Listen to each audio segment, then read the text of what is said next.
এদিকে একটানা বৃষ্টি এবং পাহাড়ি ঢলে বিপর্যস্ত ৩ পার্বত্য জেলা, যেমনটা আপনাদের জানাচ্ছিলাম। এতে আরও পাহাড় ধসের আশঙ্কা দেখা দিয়েছে। রাঙামাটি, বান্দরবান, খাগড়াছড়ি এবং কক্সবাজারে প্রশাসনের পক্ষ থেকে জারি করা হয়েছে সতর্কতা।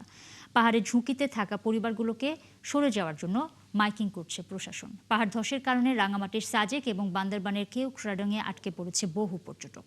সহকর্মীদের তথ্য এবং ছবিতে প্রতিবেদন। রাঙামাটিতে বাড়ছে কাপ্তাই হ্রদের পানি, বন্ধ হয়নি বৃষ্টিও। এতে বিভিন্ন এলাকায় দেখা দিয়েছে পাহাড় ধসের শঙ্কা। তবে বাঘাইছড়ির নিচু এলাকা প্লাবিত হয়েছে। কাঁচালং নদীর পানিতে তলিয়েছে মাস্টারপাড়া, বটতলী, বাঘাইহাট, মাচালং সড়ক। এছাড়া মারিশা দিঘিনালা সড়কের ৩ কিলোমিটার এলাকায় পাহাড়ের মাটি ধসে পড়েছে। এতে সাজেকে ৬০০ পর্যটক আটকে পড়েছে। যদিও যাতায়াত স্বাভাবিক করতে সড়কে মাটি সরানোর কাজ শুরু করেছে বাঘাইছড়ি পৌর কর্তৃপক্ষ। বান্দরবানেও সাঙ্গু ও মাথামুহুরী নদীর পানি বেড়েছে। আর্মিপাড়া, শেরেবাংলা নগর, হাসেমপাড়া, মধ্যমপাড়া সহ নিচু এলাকা প্লাবিত হওয়ায় ৫,০০০ মানুষ পানিবন্দী হয়ে পড়েছেন। কালকে সন্ধ্যায় বাবা পানি উঠছে। পানি ওঠার পর আমরা ভিজিয়া ফুজিয়া আগিয়া হেরিয়া পর আর নিস্তার পাইলে কোনো জায়গায় বৃষ্টি পানি ঘর বাড়ি বাসা ডুবে গেছে। কালকে থেকে খামু কোথায় দামু, ওই আশ্রয় কেন্দ্রে এখন যাচ্ছি।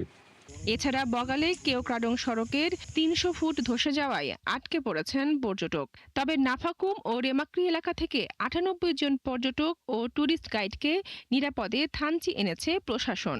এখন পর্যন্ত বড় কোনো শঙ্কা নেই, তবে আমরা প্রস্তুত আছি। সম্ভাবনা উড়িয়ে দেওয়া যায় না।